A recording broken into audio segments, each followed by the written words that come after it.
I'm Mike. And I'm Adam. And this is Stuff and Waffle. Two friends talking about stuff, and often as not, waffling with frequent reference to Bond cars. Well, here we are, coming at you from 2023. Oh, I suppose it is. It is, yes. We've crossed over. I know it's not the day, but it has happened. So, well, happy new ones and all happy that. New Year to you and all of the many listeners. That's all of our many still listeners. Baffling, but yes, many of them. And all the issues therein. Yes. Yes. So that's it. We've got another one out the way. It's gone, isn't it? I don't know where it went, but it's gone. Yeah, no, that was a blink and you miss it. And It really was. I have no idea what went on there.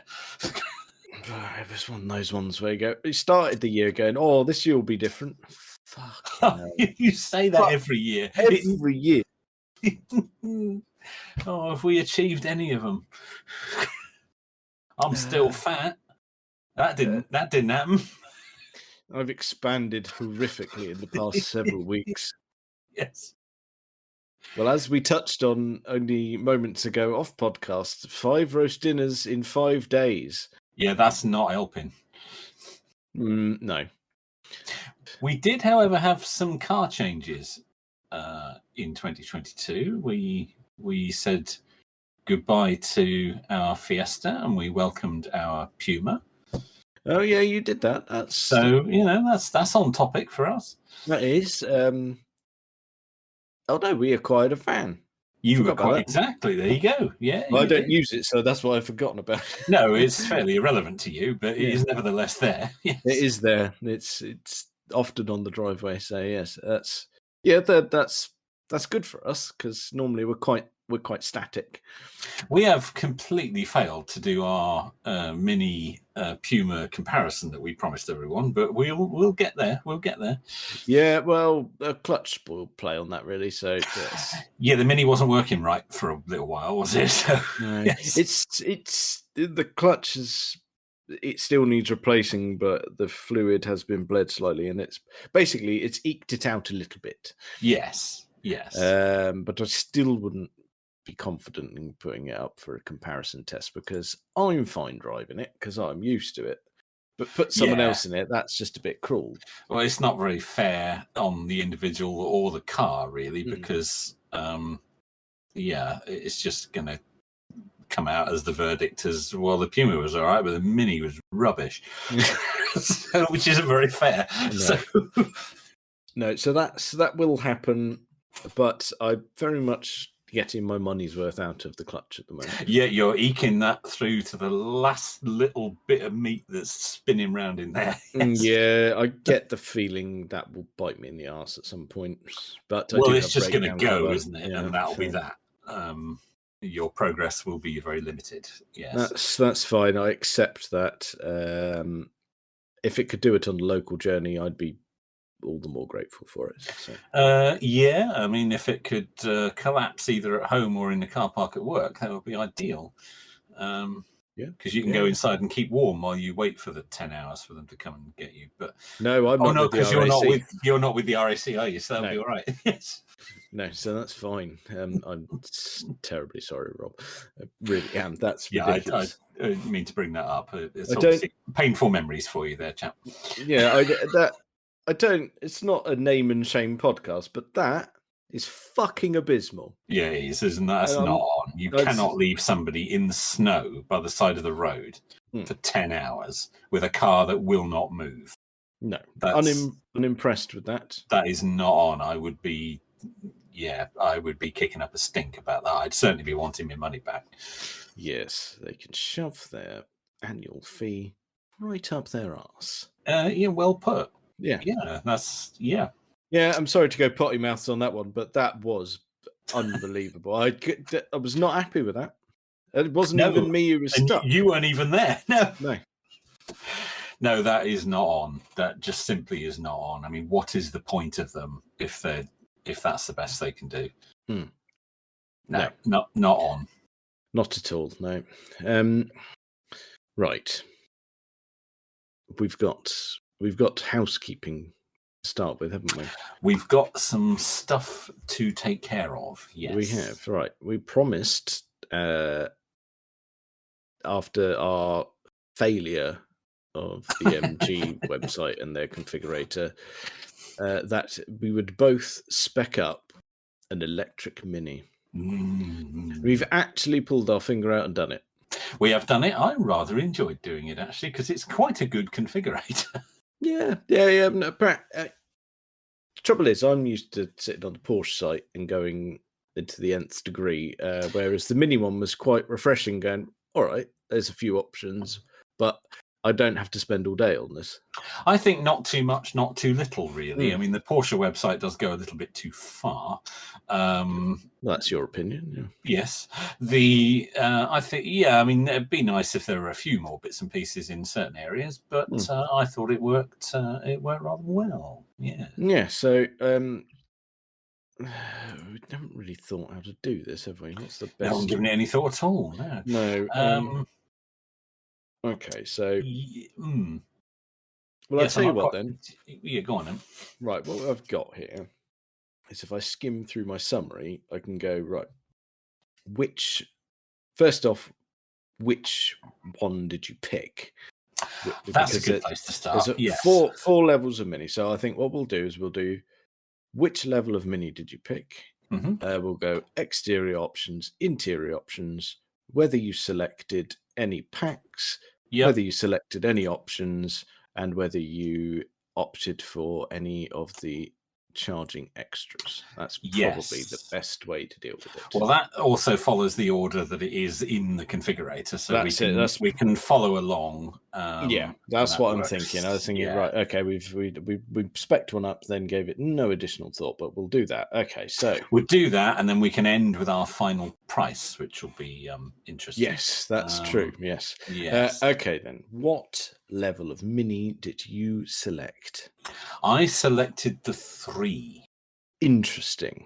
Which I believe is the equivalent of the Cooper S in the petrol options. Yes. I think there or thereabouts seems right. Yes. So I went for the 3. It seemed it was sort of the sweet spot for me, really. It just had the most tasty options. It was the best performing of the options that are available. I wasn't going to mess about with any of the others, really. That's fine. That's very interesting. I went for a level 2. Ah, okay. Right. I did that off the back of looking at some of the extra options that you get on the level 3 and thought, you know what? That's a load of nonsense I'm never going to use. You're probably right. Right. I came at it really objectively there. I thought, you did, what? Didn't you? Yeah. That's stuff that I personally do not need. Okay, no, that's fair enough. It's interesting. We've both ignored the 1. That was not a bad car, I'm sure, but I just fancied some extras. Yeah, the 1 is a little bit basic, and there is a market for that, particularly in small cars. There absolutely is a market for that, which is very good. But I ended up at the 2 because that's kind of the sweet spot for a bit of connectivity for your devices and all that without going overboard. It does have all that. You probably put more thought into that than I did. Okay. There was a 4th one as well, which looked like a special edition. I forget the name of it now. The Resolute. Yeah, I couldn't see a lot of point in that. Very limited options. That's it. I dismissed that as kind of a fixed package, really. So I didn't bother with that, and I dropped down to the 3. That's where I ended up. I was slightly annoyed that, there's a lot of stuff on the 2 that I really wanted, but there was one thing that really irked me, and it was rear camera. Yeah. It's tiny. You don't need a camera. No, you don't. You really don't need a camera. If you need a camera on Mini, you shouldn't be driving. So yeah, there was one little irk from it, but there we go. It's not the end of the world. It's not the end of the world. There it is, and you can just choose not to look at it. Yes. Yeah. So that's fine. Okay then. Right, we've got our level. Where are you with your exterior options? Okay. Well, I've gone for quite a classic Mini Cooper look here. Okay. I've gone for the non-metallic chili red. Mm-hmm. I have gone for a white roof and mirror caps. Okay. I have gone for the white bonnet stripes. Mm-hmm. And I have gone for the silver 17-inch tentacle, as they call them, alloys. Interesting. For me, that was the most classic Mini look. Silver wheels, plain red paint, white roof and mirror caps, and the stripes. I just think, yeah, that's a Mini. That's a classic Mini Cooper. Do you know what? It's oh so close. Is it? It is, because I too have selected chili red. Oh, very good. With the 17-inch tentacle smoke silver wheels. No. However, I've mixed it up slightly. Oh. I've gone for the black roof and mirror caps and black bonnet stripes. Yeah, I can see that. I can see. In fact, the Mini that I had a black roof and mirror caps and bonnet stripes. But yeah, interesting. Well, that's quite a subtle difference, actually. It is, but awfully similar. awfully similar. The other colours are nice, actually. There's one around here in the green, and it's a gorgeous colour. It is nice green. Yeah, I'll give it that. I also quite like the island blue. But in the end, I wanted the classic Mini look, and I thought, yeah, it's got to be the red. It's got to be the red. And I'm not a big fan of red cars generally, but I just think Mini Cooper, it's got to be red. Yeah. Well, clearly I'm with you on that. So. Clearly you agree with that, yes? Yes. Okay. Very good. Let's pop you in your interior then. Okie dokie. I have gone for the black interior. What do they call it? The leather lounge. Interesting, I think.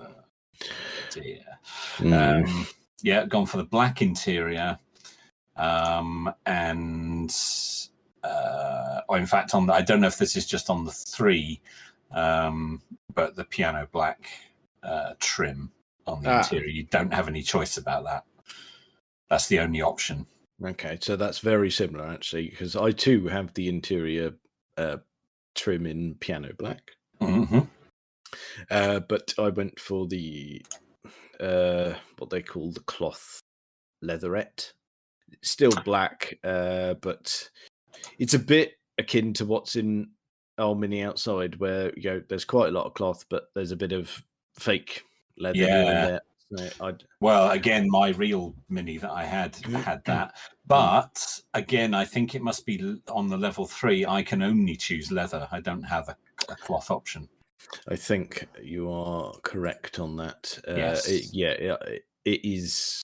That is part of your premium price, having a full leather interior. Yes, it is. Yes, it is. So this one is part leatherette, which I think day to day I would rather sit in. And considering I've been using our current Mini with a similar interior during winter months, I am incredibly grateful for the centres of the seats not being leather. Not being leather. Yes, that's a fair point. Yes. Yeah, that's a fair point. Can be a bit chilly.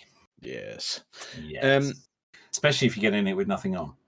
I've not done that because the destination tends to be work, and I am in the probation period. Oh, that's true. You got to be careful, haven't you? Yeah. Yes, if I rock up there stark bollock, that's not going to go well, is it? It's not going to help, is it, really? No. Fair enough. So, yeah, I didn't have the choice of fabric. I think the 3 only comes with leather. So, yes, I think you're right. Then I don't know about you when you were speccing yours, but when I got to the pack section, it said you can have the level 2 pack and go, well, okay, that's kind of what I asked for. Yeah, mine's the same. I've got the level 3 pack, and that is it. I don't have any other choice. That does, however, give me auto-dimming rear view mirror, panoramic glass sunroof. What else we got? Front armrest. The reversing camera, as you've commented on, is on the 2 as well. Parking sensors, well, you'd expect that if there's a camera. You get it heads-up display, as I recall. Yeah, probably. Yep. Isofix. Well, I'm not interested in that anymore.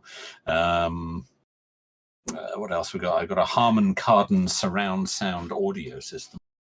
For the banging tunes. For the banging tunes. I have additional interior lighting. I have. That's important. It is. I actually paid a little bit extra to have that on my Tesla Model S. Ambient lighting. For the discerning dogger. Yes, absolutely. Of course, being a Tesla, you can change the color of it in the software. Of course you can. So, yes, electric folding mirrors, front heated seats, Bluetooth wireless charging, ambient lighting, and DAB radio is what I get on my level 3 pack. Okay, so that's fine. Yeah, all bits and bobs. Some of them unnecessary.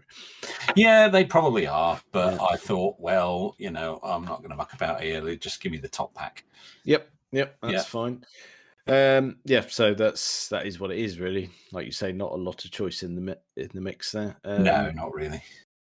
All right then. Options. There was some, but not lots. No, very little on mine. There were some functional ones, which they said options, but didn't seem to be optional. I think you could untick them, actually, being warning triangle and eDrive services. Yeah, the only other option I've got on the functional is some roof rails for 150 quid. Yeah, I didn't have that option, and I wouldn't have put them on a Mini anyway. I haven't put them on, but they must be a 3 only option then. If you didn't have them, I could have had roof rails, but no, I didn't. I don't think they were, but I mean, even if they were there, I would have dismissed them, which is possibly what's happened there. I did, however, pick a visual option. I did too. Being that I went for the black roof, mirrors, and black stripes, I then spec'd the piano black exterior. Interesting. Yes. As did I. I also had the option of tinted glass. Oh, I don't think I had that. No, again, I think that's a 3 only option. Mm-hmm. The 3 comes as standard with leather steering wheel. Mm-hmm. And a black roof lining. Okay. Yep. Yes, I had the option of an anthracite roof lining if I wished, but I did not wish. I did wish, and I selected it, but it's a no-cost option. So, interesting. Okay, that's fine. It's just personal preference. There's no cost implication. So that's not too bad then. But none of us have really gone overboard on the options there. I don't think so. No. No. And after that, it was the charging section. Yeah. And I'm going to be really boring off the bat and go, I selected neither because I'd rather sort out my own home charger and deal with my own public charging. Yes, me too. Obviously, I'm a little bit familiar with this anyway. I've got some charging cables already from when we had the Tesla, and we already have a home charger. Yes, if we got another EV, I'd probably upgrade it, but not to one of theirs. That's fair. I would have something else. So Yes. So no, I didn't choose any of the charging options at all. Okay, so we've gone for awfully similar, but just different enough, I'd say. Just a little bit, I would say. Yeah, just a little bit. So, right, let's not beat around the bush. Let's not muck about here. We need to talk figures. We do need to talk the numbers, don't we? Yes. Yeah. So, with hang on. Let's check what we've got here. Make sure my numbers are right. So, are we looking at total price here? We are looking at total price, I think. Yes. Yes. So, go on then. What did you and your lavish 3 get up to? I have ended up at £35,200. Good heavens. So what's 35,200? So that's 700 quid of options? Let's have a look. Does it tell me that?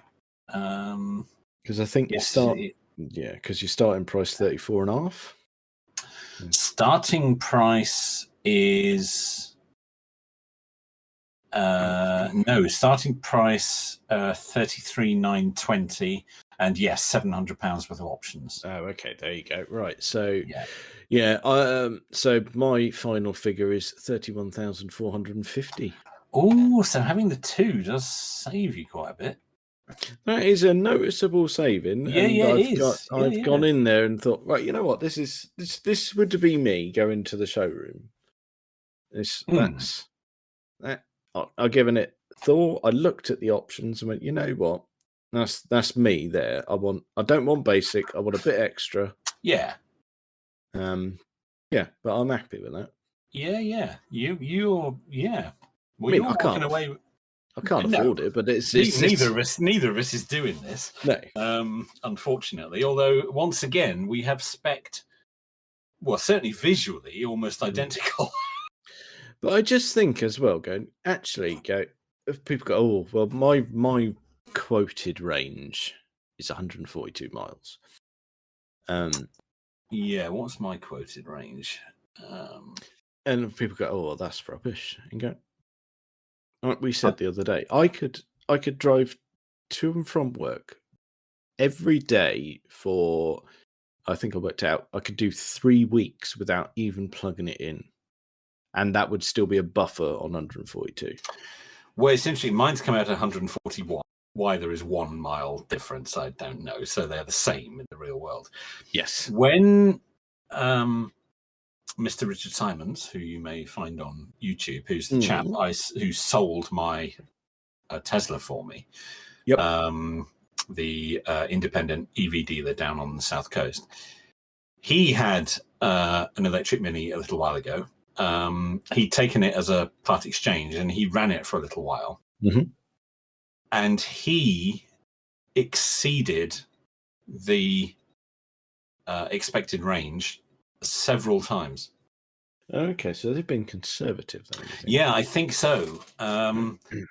They're all supposed to quote this WLTP range, which is a sort of international standard, but it is like the I forget what they called it now, but there was something prior to WLTP that was horrifically inaccurate. WLTP is a little bit better, but not much.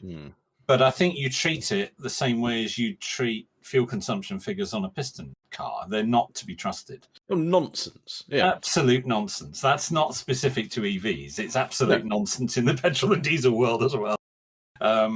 But he found that the Mini consistently exceeded the range estimation.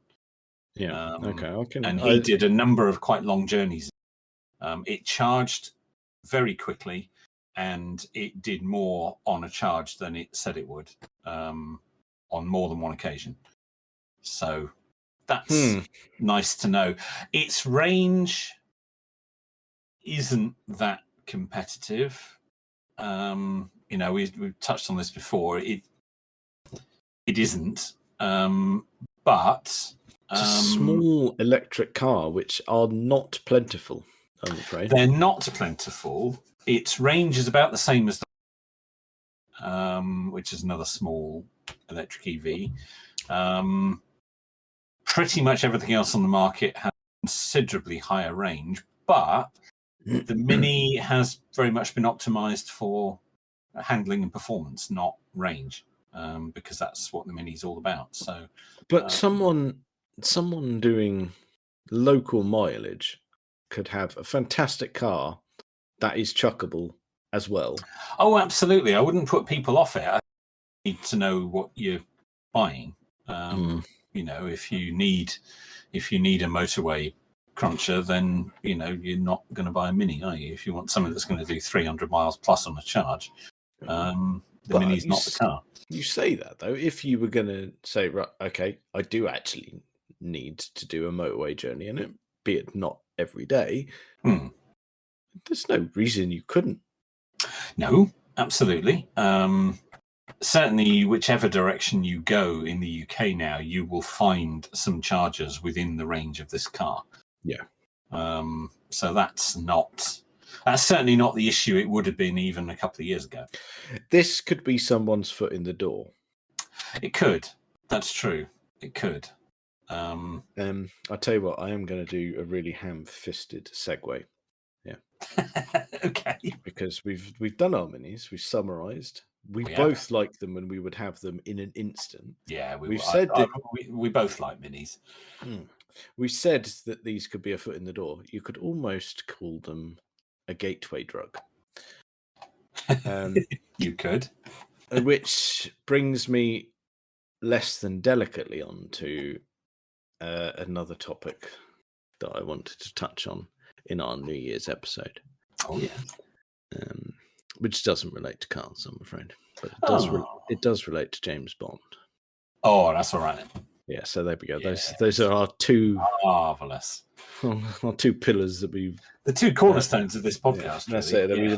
We require these two things, right? And this is something that came up the other day and said, right, if you were coming to James Bond with no prior knowledge of going, all right, I'm aware of James Bond, but I've never seen it. That's quite a small group. They're out there. Yes. What would be the gateway drug film? Oh, what a good question. You can see the ham-fisted segue, though, can't you? What? Oh, that was awful, but it's a superb question. Oh, dear. Yeah, that's an absolutely link. But the question is superb. Where would be the place to start? Well, I think it would perhaps depend partly on the individual, in that, is it a child or an adult? Because I think there are different places to start there. Yeah, that's very interesting. I'm glad you raised that point, because the age of the individual is very important. Yeah, I think it is. Yeah. And not just taking into account adult versus child. It's going, all right, they are an adult. Of which generation are we talking here? Yes. Yeah, absolutely. Because the style of the Bond films varies wildly across the series. So you do need to know something about the individual to pick a place to start, I think.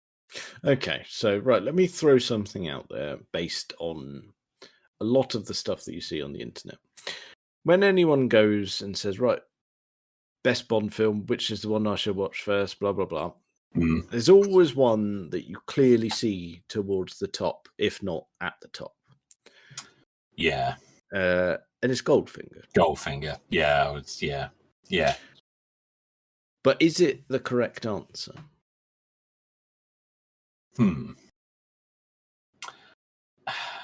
I think it would be for an older person. I agree. I think it's one of the Bond films that's kind of got it all. Well, I mean, it was the first Bond film that did have it all, really. Yeah, it did have it all, and it's quite, in terms of Sean Connery's tenure, it's quite standalone as well. It is quite standalone. I think it benefited from a change of director from the first two. I'll say something controversial here. Go on then. This isn't strictly related to your question, but while we're talking about the first few Bond films, I don't think Terence Young, the director of Dr. No and From Russia with Love, and indeed Thunderball, which we're going to come back to, I don't think technically he was very proficient. If you look at his films, there's a lot of jump cuts. There's a lot of speeded up footage. There's a lot of slightly clumsy construction, which I think lets down the three Bonds that he did. All three of those have all those issues in them. I think you're right. Guy Hamilton, who directed Goldfinger, I think produced a much slicker product.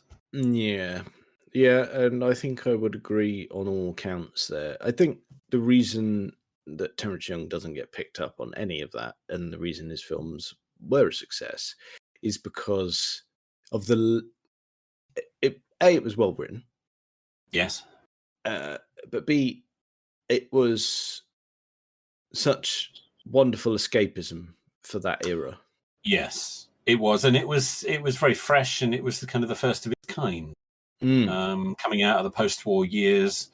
And here was these movies that were bang up to date and really fresh and exciting and colourful, and going to these exotic locations, and all the things that the audiences living their sort of dreary lives wanted to see. I mean, my history is a bit crap, but there's a part of me that says, because obviously Dr. No 62, was rationing still a thing in this country? I believe I don't know. Let me look that up. I know it carried on a long time after the war. Yeah. Oh, yeah, it did. Yeah, because we were financially absolutely screwed. Yeah, I mean, austerity-wise, it was buggered. Rationing finished completely in 1954.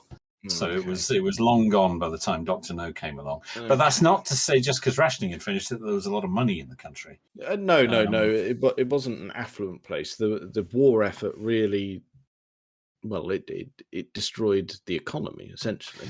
Yeah, and we were on our own for quite a long time. We were quite isolated. Certainly before America joined the war, we were down to our last crusts, I think, in the end. Yeah. But no, rationing wasn't a thing by the time Mr. Bond came along. Well, not in film form. He was when the books appeared, because Casino Royale was 1952. But but still, yeah, I still think there was nothing else like it on the cinematic landscape at the time. Well, that's it, because it doesn't relate to your everyday person on the street when you go, right, Dr. No, here he is in Jamaica. Yeah. I mean, no one's going there, are they? No one's going there. They've probably only got a vague notion of even where it is.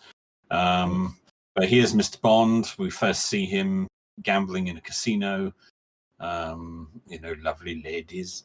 And then he's off to see M, and then he's off on his mission, and he's flying to Jamaica, and it's all very sunny and beaches, and yeah, it's just lovely, isn't it? And I think that was a big part of it. But I personally I don't think I'd advise anybody to start with Dr. No. No.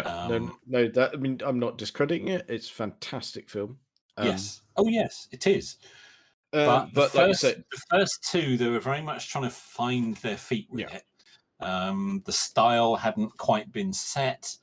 As I say, I do think there were some technical And that's not to diminish from Terence Young, because he very much set the style. He took Sean Connery in hand with, the tailored clothes and all that stuff. He was a very elegant man himself, and he brought a lot of himself to the Bond that we see on screen. But I do think from a technical point of view, his films do have some issues.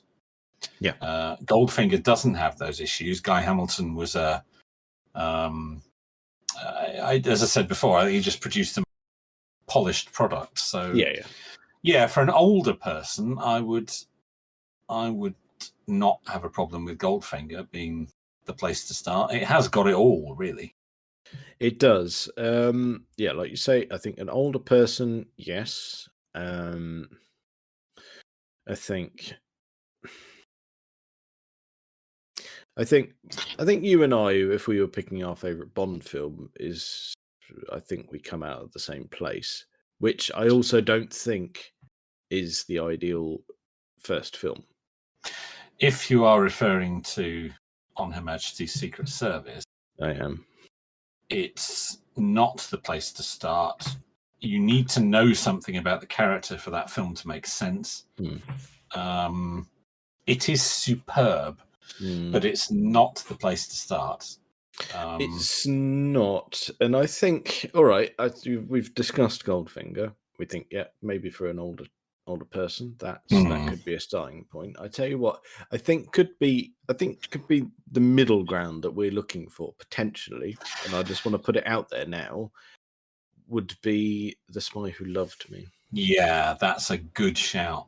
That's a really good shout. That's another one that's got it all. It's a slightly lighter style, again, like Goldfinger, actually. Yeah. Roger Moore clearly is so enjoying himself being Bond. It's a good cast. It's a good story. They've thrown money at the production. They threw money at the production. It was the first film that Cubby produced on his own. And he really wanted to put it all up on the screen. Budget-wise, it was enormous. It was the film they built the 007 stage at Pinewood for. Well, that's right. They had to build the bit where they ram all your submarines in there. Yes. There was no stage in the world that could house that set. A floodable set on that scale where you could fit in 3 full-size nuclear submarines. It didn't exist. They had to build it. And it cost a fortune. Spy Who Loved Me was a very, very lavish production. Yeah. And I think it shows. Yeah, it really shows. It's such a polished film. There's not a dud moment in it, really. No, it's got everything. It's got... the villain's ridiculous. The henchman is the most famous of them all. Yeah, pretty much. Yeah. It doesn't really get any better than that. You've got your Bond girl happens to be someone who ended up married to a Beatle. It's ridiculous, isn't it? Really? It's got the theme song. Bit of Bush. Yes. It's oh dear. It's it has got it all. Even that. Well, actually, that's the only bit that's ruined, and that's thanks to Steve Coogan, you bastard. Yes, that is destroyed now. Yeah, Clang-a-lang-a-lang-a-lang-a-lang. That as well. Yeah. I think that's a really good shout. Actually, if you want middle ground, I was thinking of The Living Daylights, but I think you're right. I think Spy is probably a better place to start. Don't get me wrong, I adore The Living Daylights. Yeah. Timothy Dalton's grittier Bond pleases me enormously. Yeah, it's superb. But I don't think it's entry level. If you want to hook someone into the Bond world, I think you need one of the lighter ones, actually, because if it's too dark, it might be a bit too much. Yeah. Certainly, as you say, on Her Majesty's Secret Service, you need to be deep in before you watch that one. Yeah. That's And I think actually same is true probably of License to Kill. that's very in depth. I mean, It because is. it's gritty, it's dark, it's very of its time, being drug related. There's also a reference to him being married. He's not a happy Bond.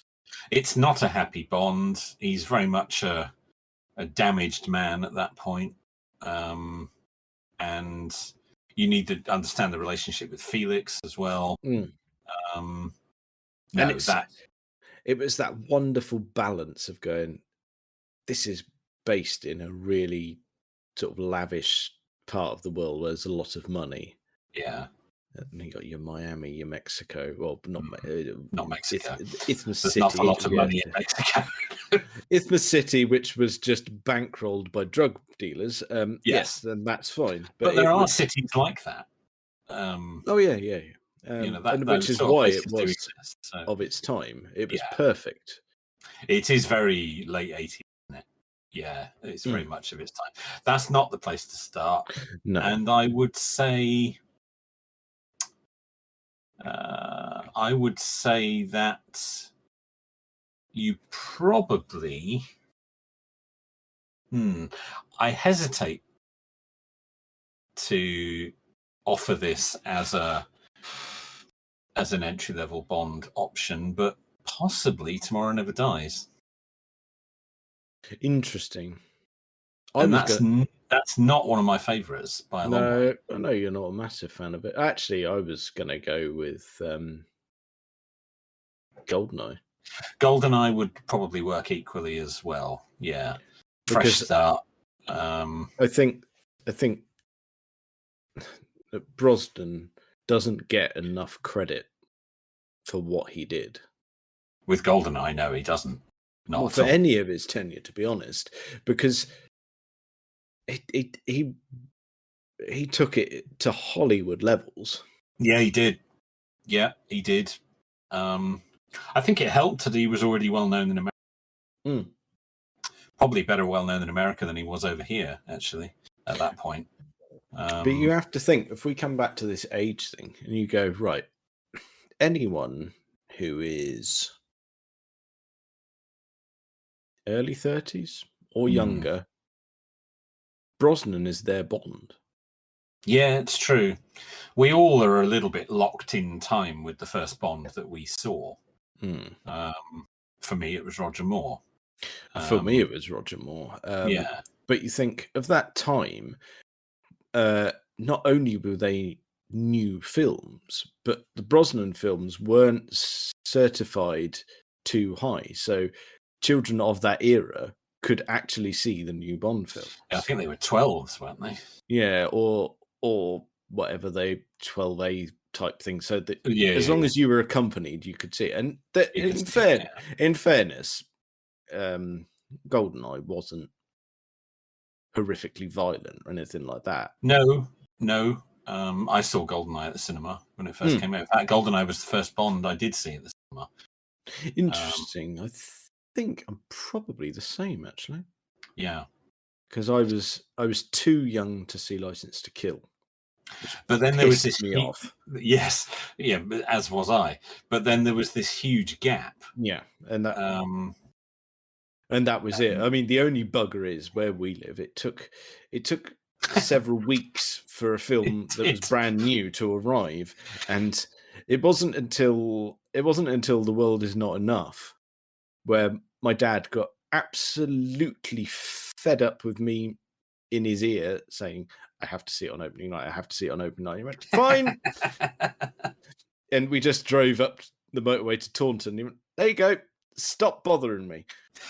I saw The World Is Not Enough in Taunton because it was never shown in Barnstable. Oh, it was, but not for about a month. Oh, yeah, but not for ages. No, that was the problem. But yes, not at the time. No, I agree. Yeah, me and him went up to Taunton and watched it, and after him complaining, he thoroughly enjoyed that. Yeah, well, it's what's not to like. Yeah, I think the Brosnan era blows hot and cold, but I agree that he didn't get the credit for what he did with it. I think he was, and he was like Roger. He was so happy to finally be doing it. And he did it so well. Any of the criticisms are going right. His films were occasionally a bit iffy. It wasn't his fault by any stretch. He gave it everything. No. Yeah, he did. No, it wasn't his fault, and he's the first to admit that Die Another Day was a bit silly. In fact, I think he said, didn't he, in Everything or Nothing, he said he only remembers GoldenEye. The other three were a blur. But having watched Die Another Day incredibly recently now, it's not as crap as I remember it. That's interesting. Perhaps I haven't watched it for a while. I mean, don't get me wrong, it's not a masterpiece by any stretch, but it really isn't as crap as we all make it out to be. Okay. I remember it started extremely well. The opening sequence of Die Another Day is up there in contention for best sort of pre-credit sequence. Yeah, it is very, very good. And I think we've said it before, it's actually the Bond film that I have seen the most times in a cinema. Yeah, that's interesting. I don't know if that's true for me. I think it might be Casino Royale. Don't get me wrong, I saw that multiple times, but yeah. I went back and back and back with that, with different groups of friends. Whatever group was saying, we're going to go and see Casino Royale. I'll come. Just kept going back and watching it again. Okay. Interesting segue there. Onto the Daniel Craig era. Would you class any of the Daniel Craig era as a gateway? Because, and I'm going to caveat this up front again, if you are, the only one that it can be is Casino Royale. Because of the narrative. Interesting you should say that. I do think one of the Daniel Craigs could be an introductory film, but I think it's Skyfall. I knew you were going to say that. Because Skyfall can stand alone. It can stand alone, but there are references back. Yeah, but there are a lot of references back throughout the series. I mean, there is in Spy Who Loved Me. There's a reference to Bond being married in that. Yeah, there are, but the Daniel Craig ones are going. That really is. I mean, if you've got enough time on your hands, I know we said it before. You just watch them all in one go and go. Well, yes, you would. You'd just take Daniel Craig as one lump, wouldn't you? And just have them all. But I know Barbara would. Yes. I think she probably would, and therein lies the current problem. There's still been no official announcement about Aaron What's-His-Face. And Taylor, I'm Johnson. It. There you go. Yes. I'm more and more convinced that that's nonsense. However, that's not what we're talking about. No. You could go with either of them. I just think if you want, again, it depends on the individual. Because Casino Royale is quite heavy going in places. I think Casino Royale really rewards the fans of Bond because it's such a departure. It's such a departure, and it's the story we always wanted them to film. I mean, while it is a departure, it does feel like an old friend as well. It does. It's kind of classic Bond, even though it's not. No, even though it's set in, well, I say modern day, but Christ, it's not as modern as you'd want it to be anymore. No, 2006. Yes. So we're really not far off that becoming a 20-year-old film. No, stop it. That can't be true. Sake. That can't be true. It's only 5 years old. Yes. That cannot be true. It cannot. No, I can't cope with that. It can't be a 20-year-old. That's simply not possible. Okay. Right, I am going to say something that's going to probably end the Daniel Craig options. I don't think a Daniel Craig film could be anyone's first Bond film. No, to be fair, it probably shouldn't be. No, I agree. I think you need Connery or Moore. I think to start anywhere else is starting too late in the series, and I think you need to be more immersed in where it's come from on your first outing. So I think it should be a Sean Connery or a Roger Moore. Okay, well, we can't leave it at that or that. We need to hone in, I'm afraid. We need to conclude this episode with our gateway drug suggestion. Well, as I say, it depends on the individual. But we don't know the individual. So what we're going to do here is we're going to advise as best as we can. Ooh. Okay, I'm gonna stick with my Roger Moore era suggestion and say it should be The Spy Who Loved Me.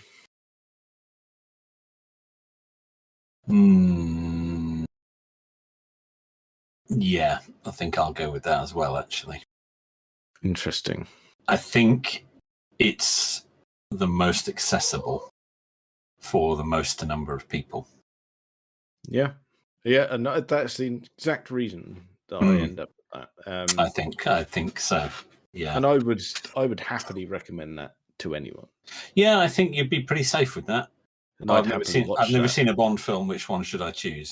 Yeah, The Spy Who Loved Me. The Spy Who Loved Me, because it does have it all. We've said it. It's got an excellent Bond who was firmly in his stride at that point. Yes, the villain superb, henchman brilliant, Bond girl brilliant, but car brilliant. Yeah, of course, yeah, car brilliant. The Bond girl as well, very much an agent in her own right. Yeah, very much on Bond's level. Yeah. Really strong theme tune. If you even discount the Steve Coogan element, we have to at this point, please. Yeah. Yes. Unfortunately, be coming round here with your clang-a-lang-a-langs. I can't. Every time that comes on, it's like, oh, for goodness, I used to enjoy this song. I'm working hard to get past it because I'm a big Carly Simon fan, and I work hard to get past the ruination of that track. Just put on a bit of Bond 77, you'll be fine. The problem is he ruined it, particularly when he did his Bond countdown. Yeah, I know. And that's it. You can't listen to it now and go, someone says Thunderball, dump, question mark. I know, it's bad. Steve Coogan's got a lot to answer for there. But yeah, I think you're probably onto a safe bet with The Spy Who Loved Me. I think anybody could watch that. And I would think most people would watch that and come away thinking, yeah, I could see another one of those. Yeah, I think that's it. That's it. That you're. I'm not going to go the sort of whole hog and say you're hooked, but it will spark enough interest to make people watch another one. I would think so, and that would be our aim, I think. Sorry, go on. No, I wonder if you're going to ask the same question again. Which one did you watch first? Yeah, that was exactly what I was going to ask. Yes. Okay, that's all right. Which Bond film did you see first? The first Bond film I remember seeing all the way through was The Man with the Golden Gun. Interesting. So Roger Moore, like we said. Mine was Moonraker. Okay. Yeah, well, you're a little bit younger, so I guess that would make sense. Yeah, well, a little bit younger, and I think it's the one that happened to be on telly when I was of the right age to go. Yes. For my parents to go, yeah, go on, you can watch that. We had The Man with the Golden Gun on videotape, recorded off the television. Obviously. And it was the only one we had. And I actually remember when I got the Bond bug. So to speak, not that awful little 3-wheel car, which has nothing to do with James Bond. I was quite young, and I had, this is really silly, but it's honest. I had a Corgi Cars catalogue, and in it there was a James Bond page. And they had the DB5, and they had the Lotus, and I think they had the Moonraker shuttle, and a few of the other bits, the 2CV, the other ones that they did. And there was a picture of Roger Moore doing the classic pose with the gun. Oh yeah. And I remember just sitting, staring at that page, thinking, "Oh, I've never really noticed this before. That looks fantastic." Mm. And I went trundling in to see my dad, and started to ask him about James Bond, and said, "Well, and he started to name some of the films, and the next time, I can't remember if we had The Man with the Golden Gun on tape at that point, or if he recorded it as a result of me finding this new interest. But it wasn't long after that he recorded it, and I watched it over and over and over again. And then after a little while, some more came on television. In fact, I remember ITV did these little 3-movie series where they do one every week for 3 weeks. And they did several of those.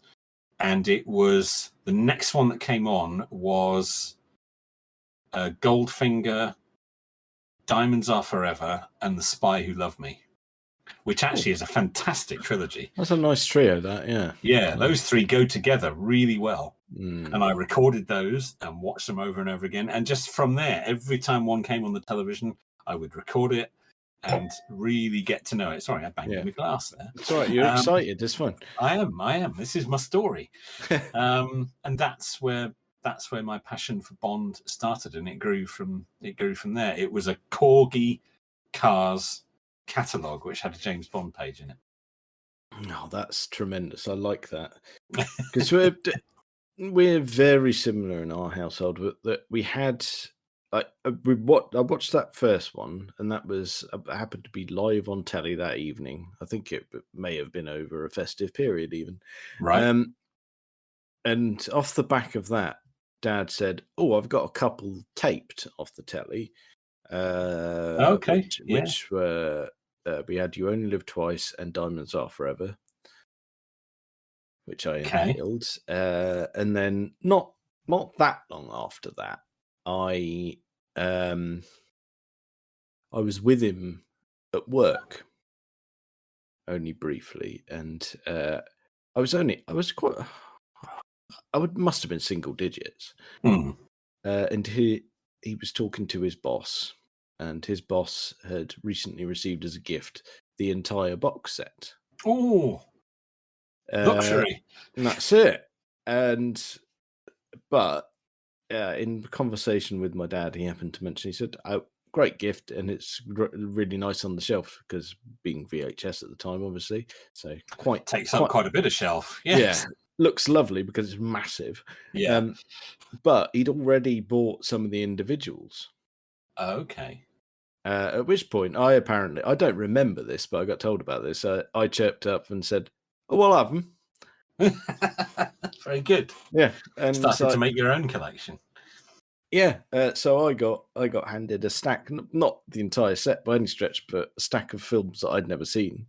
Oh, fantastic! Lovely little treat. Yeah, so I didn't. All mine were off the television. We didn't have any bought tapes at all. So my first collection was all off the television. And it was because I'd got a really good stack off this guy, poor bloke, fleecing him for it. I mean, he was rich, so it doesn't matter. Oh, that's fine then. Yeah, so I don't feel too bad. However, a couple of Christmases later, there was another big push for Bond films, buy one, get one free. Okay, yeah. And as a kid, I gave everyone a very specific list and said, "Right, if you want to buy me a Christmas present, I appreciate that enormously, but you must buy only these 2 films." Oh, very good. Yes. So I don't want you to deviate. If they don't have it, the ones I've specified, don't go creative. Don't improvise. No. Everyone has been given their 2 films to tackle here. Oh, very good. Yeah. And that is all you must do. Yeah, so that was it. The collection grew again. So excellent. So what was the first one you saw? The first one I saw was actually on telly, and that was Moonraker. You did say, sorry. Yes, Moonraker. Oh, very good. Which, being a kid... It's not a bad place to start. That's a glorious place to start. It's not a woman. It's not a bad place to start. No. That's it. I mean, you look at it now and go, it's a bit daft, this one, isn't it? It's a bit silly, that one, isn't it? Yeah, Bond. The hell are they doing with Bond in space? But as a kid, It's perfection. fine. Yes, fine. Yeah, absolutely, it's fine. Doesn't matter. No, not at all. So okay, so we both started with Roger Moore, and we are both suggesting the film that sits in between the two we both first saw as kids. Actually, yes. That's true. Okay, so at no point did we promise offering this service, but if for whatever reason you've listened to our podcast for a long time now and you've never watched Bond and you're fed up with us babbling on about it, be fed up no more. Go and watch The Spy Who Loved Me and be hooked. Well, I think that's probably enough of that for this week. Check us out on all the various social medias and things. Thank you very much for listening.